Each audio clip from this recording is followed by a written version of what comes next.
had been several weeks since Combi had walked away, weeks that felt like a lifetime in Belle's mind, weeks where the ache in his chest refused to ease.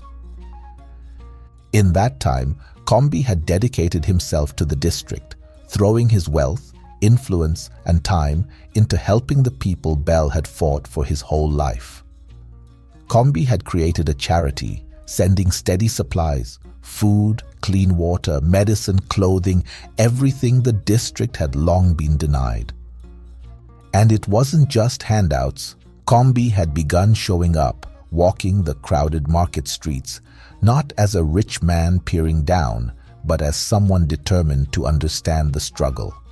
Yet he never sought out Belle. Instead, Combi brought wealthy friends and allies with him, men and women dressed in flowing, luxurious fabrics, the finest shawls draped over their shoulders, yet speaking of building schools, fixing roads, restoring homes. And while some whispered about the sudden interest of the elite in the poor district, most were too desperate to care. The people began to love Combi. Belle could see it in the way their faces brightened when he arrived, how the elders spoke his name in gratitude, how the children chased after him, giggling as he knelt to speak with them at eye level. Combi was becoming a hero to the district in a way Belle had never quite been. Clean, hopeful, untouched by the darkness that came with leading from the shadows. Even Belle's gang had noticed. Belle's second in command, Tufon, and the other members of the gang whispered about Combi's efforts, admiring him, talking about the schools, the hospitals, the new roads that might finally become a reality. All things Belle had spent years fighting for, in vain. And Belle couldn't stop thinking about Combi, couldn't stop remembering that kiss, the way Combi had tasted, the way he'd felt, the tenderness, the warmth, and how Belle had run from it, pushing Combi away like a coward. They hadn't spoken to each other since that day, but sometimes when Combi arrived for his charity work in the district, their eyes would meet, across the bustling market, across a crowded hall. A moment of silence stretched between them, loaded with everything left unsaid. Neither spoke, neither reached out. And yet, Belle felt his world tilt every time their eyes locked. It was driving Belle insane. He couldn't stop thinking about Combi, couldn't stop wondering what it would feel like to have him close again. And it wasn't just the kiss. It was the way Combi had challenged him, seen him, not as a thief, not as a leader, but as Belle, the boy who had been hurt, the man who had learned to lead with both fists and heart. And worse, Combi wasn't just living rent-free in Belle's head. He was making the dreams of the district come true. Schools, hospitals, roads, the very things Belle had bled for, fought for, sacrificed for. And still he couldn't say a word to Combi. One evening, there was a community meeting. The entire district gathered under the open sky, lantern light flickering over faces both hopeful and weary. Combi stood before them, regal in his simplicity, speaking with the steady voice Belle had come to know so well. And then, when speaking of the district's progress, Combi did the last thing Belle expected.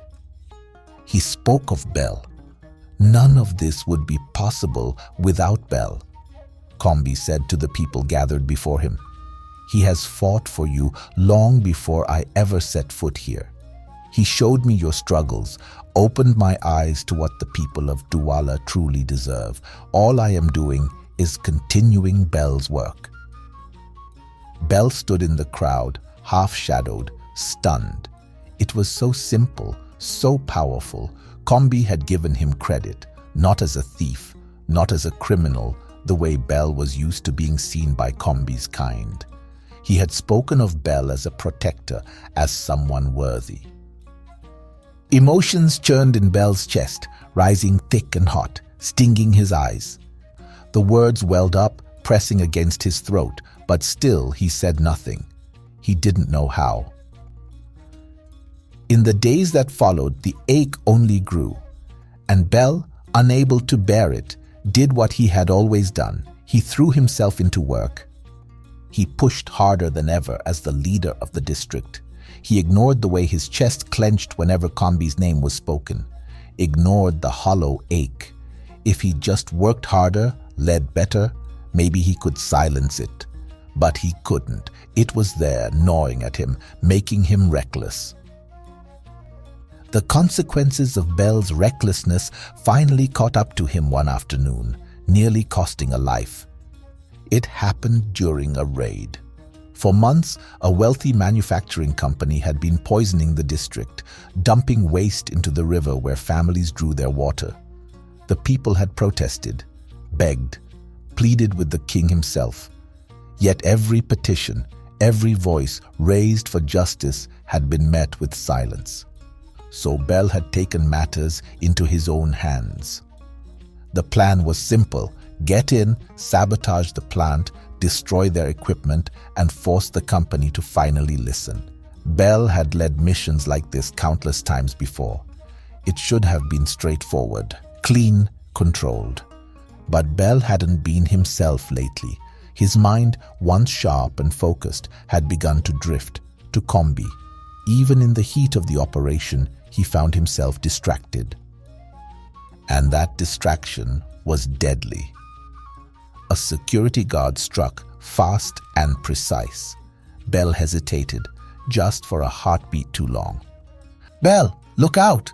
Tufon's voice cut through the chaos, laced with panic. Before Belle could react, Tufon was there, intercepting the blow aimed for Belle's ribs. The clash of steel echoed painfully, sparks spitting as their blades met. Too close, too reckless. The mission was completed, the plant left in flames, the sabotage successful. But as the smoke curled around the wreckage, it was clear Belle's thoughts were clouding his judgment. His gang looked at him with a mix of hurt and quiet anger, though their respect for him kept them silent. "What is wrong with you?" Tufon asked Belle later that night as they sat on the roof of the hideout. The district below was quiet, the flames from earlier reduced to faint embers glowing in the distance.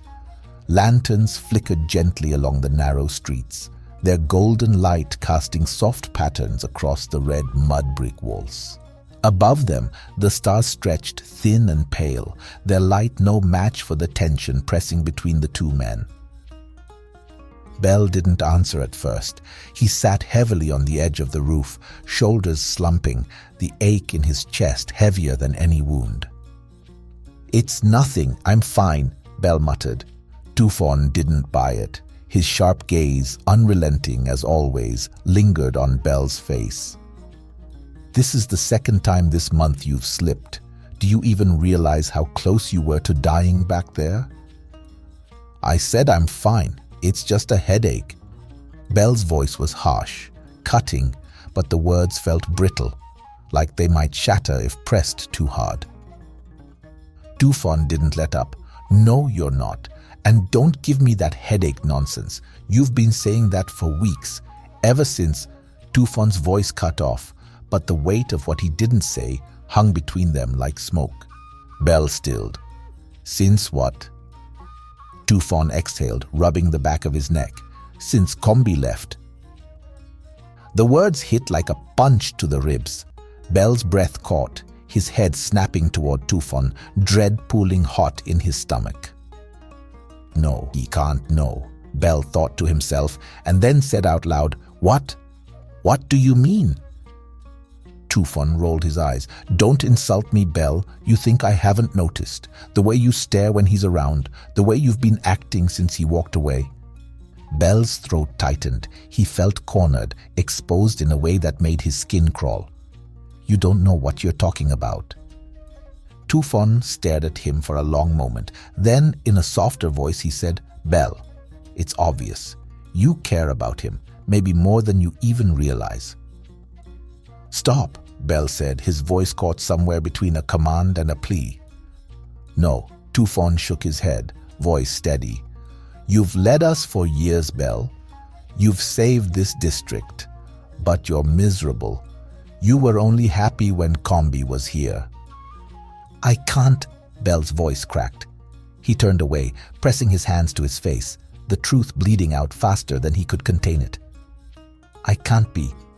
I can't want that. Not here. Not with them watching. What if they turn on me? The guys, the people. What if I lose everything?" Tufon was quiet for a long time. When he finally spoke, his voice was gentler than Belle had ever heard it. "I don't know how the guys will react, how the district will react, but Belle, when was the last time you let yourself be happy, really happy? You're constantly worrying about other people and it's taking a toll on you. Maybe it's time to think of yourself for once." Tufon didn't wait for a response. He stood, his footsteps quiet as he walked away, leaving Belle alone with the echo of his words. Late that night, long after the hideout had gone silent, Belle lay back against his sheets that still smelled like Combi. It had been weeks since Combi had last slept there, yet his scent lingered, faint but persistent, refusing to fade. And Belle wasn't sure if he hated it or clung to it.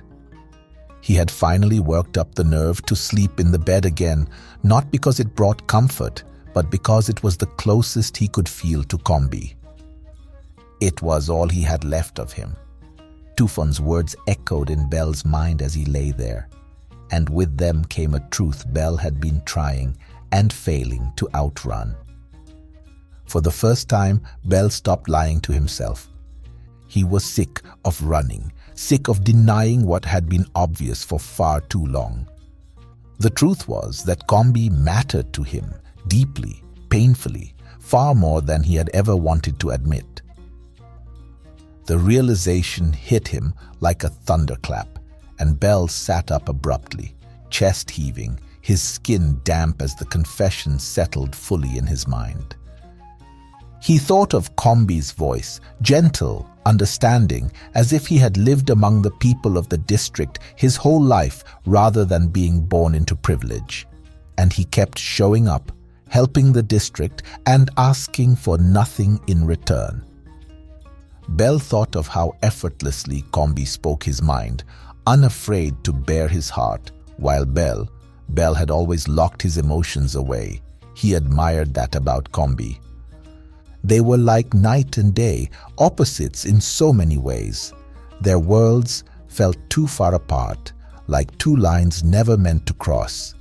And yet, Combi had seen Belle. He had seen the man Belle was when no one was looking, the man Belle had almost forgotten how to be. Belle's heart tightened as more memories surfaced, the curve of Combi's smile, the way Combi looked at him. Even now, when so much stood between them, Belle still caught those lingering glances, the quiet, aching kind, as if waiting for Belle to stop hiding. And Belle would. Because for the first time in his life, Belle was done hiding, done burying his heart beneath shadows just to survive. He had survived enough. He wanted to feel, to live. Tufon was right. He needed to start thinking about his own happiness.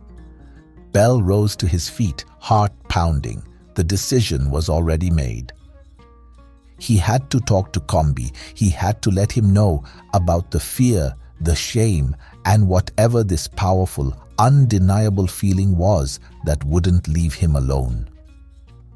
And no matter what happened, he wouldn't run this time.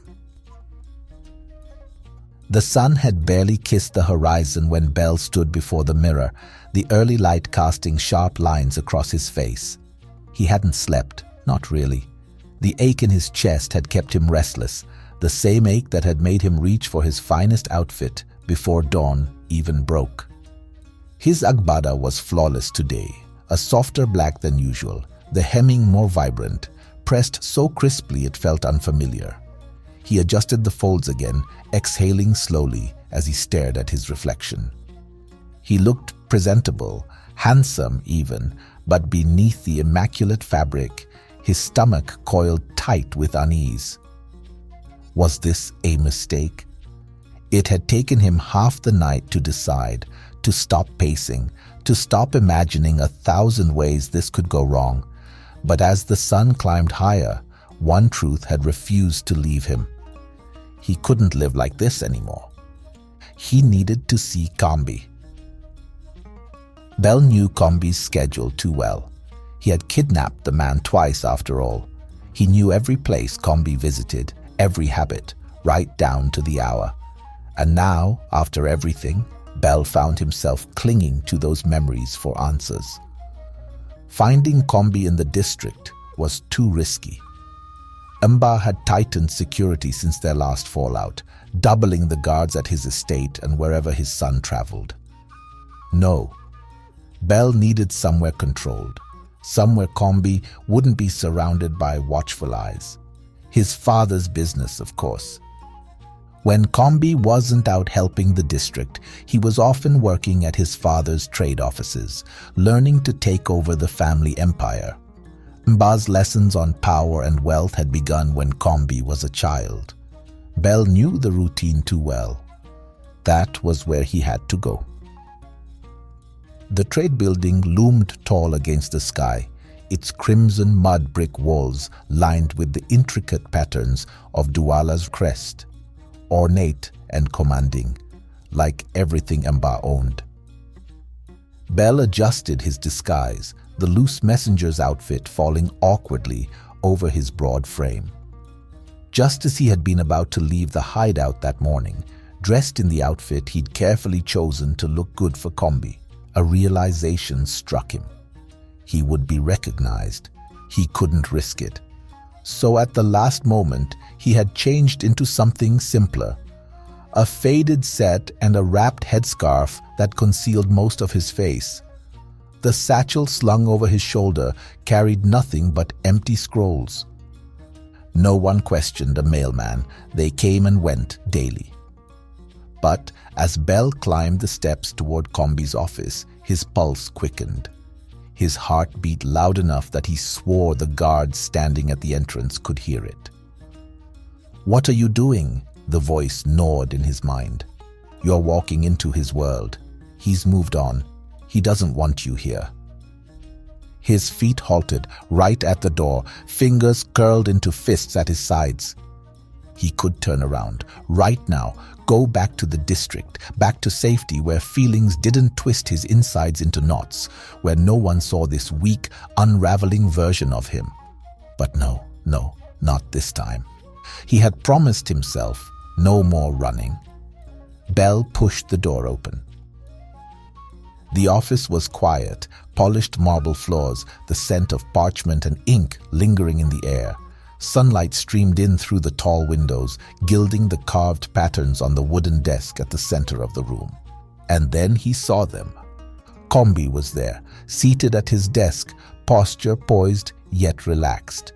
His radiant dark skin caught the sunlight just enough to make Belle's chest ache all over again. He looked so himself, so calm. But it wasn't just Combi. A young man perched on the edge of Combi's desk, leaning in far too close.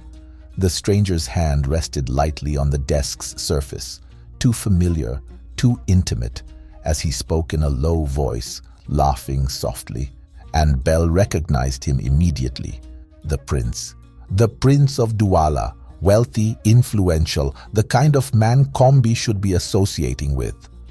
The kind of man Belle could never be. Belle's breath caught, the ache in his chest sharpened, twisting into something bitter, raw. For a heartbeat he couldn't move. Combi didn't see him, neither did the prince.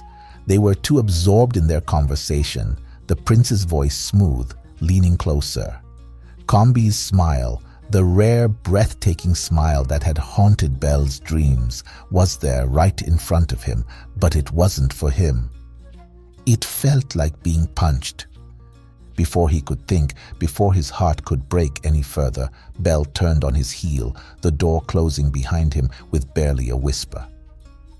His head bowed, steps quickening as he left the building. The ache pressed harder now, threatening to crush him whole. He hadn't come here for this. He hadn't come to be reminded that Combi belonged to a world so far from his own. A world where men like him, with blood on their hands and scars beneath their skin, had no place. And still the image burned. Combi, laughing, happy, with someone who wasn't him. The next day, the district buzzed with cautious excitement. Word had spread like wildfire. The prince was coming to the district. Shopkeepers paused in the middle of counting their coins, their sharp eyes watching the streets with curiosity. Children peeked from behind doorways, whispering in hushed voices as they clutched hands, while vendors at the market adjusted their stalls, stealing glances toward the main road. On the balconies of the taller red brick buildings, families gathered, murmuring their disbelief. The elders, seated on carved benches lining the central square, exchanged wary glances. They had been promised things before. Always promises, always nothing. And yet today, Combi returned. Not just with words, but with the Prince of Douala himself.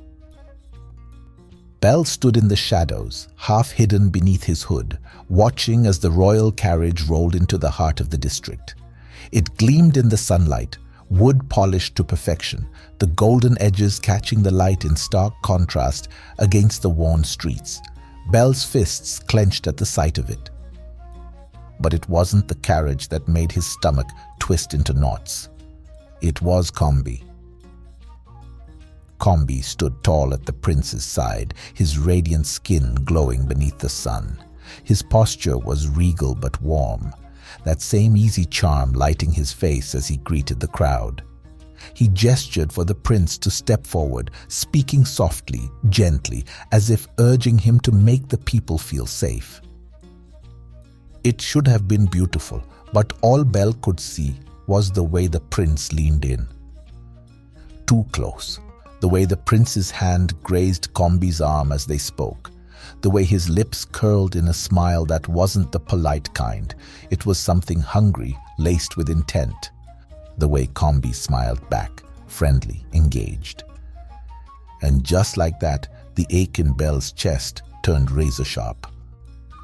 The crowd parted as Combi led the prince toward the heart of the square, where the people had gathered to hear him speak. He was dressed in a tailored royal outfit of deep sapphire, radiating wealth, power, and privilege. But Belle could see through it. The prince's eyes never left Combi. The prince wants Combi, Belle thought. And the thought lodged like a thorn in Belle's throat, burning him from the inside. He felt it in the clench of his jaw, the coil of heat spreading under his skin. His gaze traced every subtle touch, every lingering glance the prince gave Combi, and it made his blood boil. Had they already kissed, Belle wondered. Had Combi, his Combi, kissed this prince the way he once kissed Belle? Had he leaned in with that same softness, whispered his name the way he had on the rooftop? The thought was unbearable. The prince stepped forward now, raising his hand to address the people. His voice was clear, authoritative, echoing across the square. "People of Douala," he began, "I have come here today at the insistence of your own Combi to see your struggles firsthand. I will not stand by while parts of our kingdom go unnoticed. With Combi's help, we will build hospitals, schools, better roads, a new future." A murmur rippled through the crowd, suspicion mixed with hope. "And of course," the prince continued, his voice tightening as his gaze flicked briefly to Belle, "we owe some thanks to your protector, Belle." The way he said Belle's name, clipped, grudging, felt forced, reluctant, as if spoken only because Combi had insisted, and everyone noticed. In that moment, Belle felt something snap inside him, the ache, the jealousy, the fury. He stepped forward. "Go to hell." The crowd went silent, stunned.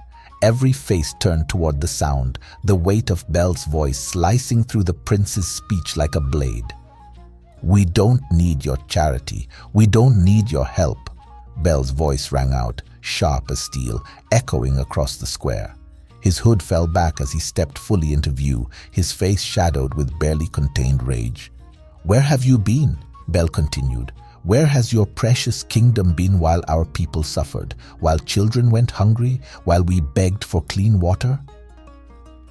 The elders exchanged uneasy glances. The crowd shifted. Whispers rippled through the square as Belle's words landed heavy. The prince's face twisted, offended, but Belle didn't stop. "You come here now only because Combi holds your hand and asks you nicely? Where was this sudden kindness when we needed it before?" The prince opened his mouth, but Belle cut him off, voice rising. "You're not here to help us, you're here for him."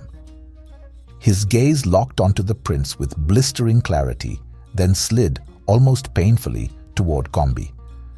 "You're here because you want something from him, and he's too damn polite to send you away, but I'm not. So get out and stay out."